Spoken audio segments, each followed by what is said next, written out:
सारी उपासनाओं, साधनाओं और कर्मयोग का यही सार है कि जिसकी नीयत साफ है, भगवान उसी के साथ है। जिसके साथ भगवान है उसे नियति भी हर संभव सहयोग देती है। मनुष्य के जीवन में सफलता पाने के लिए मन का साफ होना पहली और अनिवार्य शर्त है। भजन, पूजन और आराधना जो भी की जाती है वह सबसे पहला काम करती है मन की मलिनता और सड़ांध दूर करने का। चित्त की वृत्तियों में मलिनता का साया होने पर जीवन में सफलता की कल्पना करना निरर्थक है।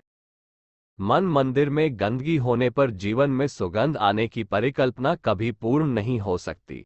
आदमी बाहर से कितना ही सुंदर क्यों न दिखे, भीतर यदि मलिनता है तो उसके बाह्य सौंदर्य का कोई मूल्य नहीं।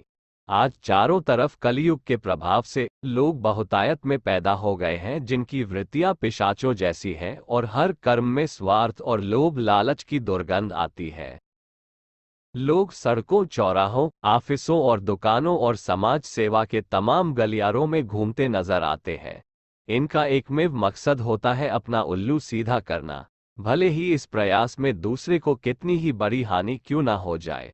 स्वार्थ केंद्रित युग में इस प्रकार की पशुता जी रहे लोगों से मानवता और संवेदनशीलता की कभी कोई उम्मीद नहीं की जा सकती।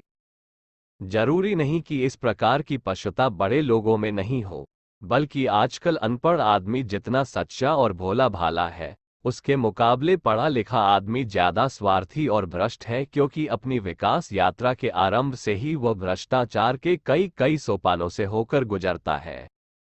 आजकल की पढ़ाई भी ज्ञानार्जन की बजाय पैसा कमाने की मशीन तैयार करने वाली हो चली है, जहां शिक्षा तो है, दीक्षा नहीं है।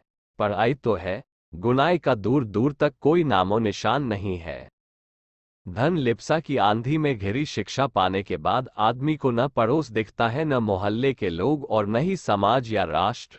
उसका एकमेव उद्देश्य रहता है धन कमाना, चाहे जिस तरह भी हो सके, संग्रह पर संग्रह।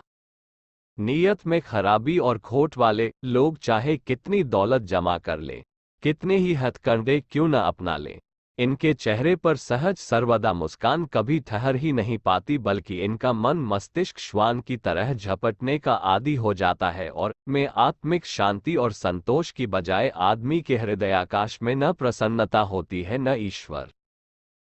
आदमी संवेदनहीन होने के साथ ही पैशाचिक मार्गों का अनुसरण करने लगता है।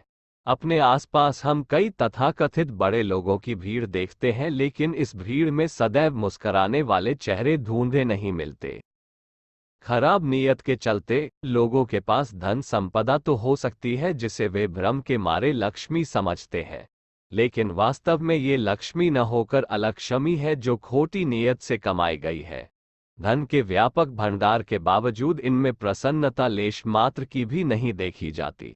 इसका कारण ये है कि इनका मन मस्तिष्क खोटी नीयत के विचारों में ही बार बार नहाता रहता है और मैं ईश्वर इनसे दूर भागता है।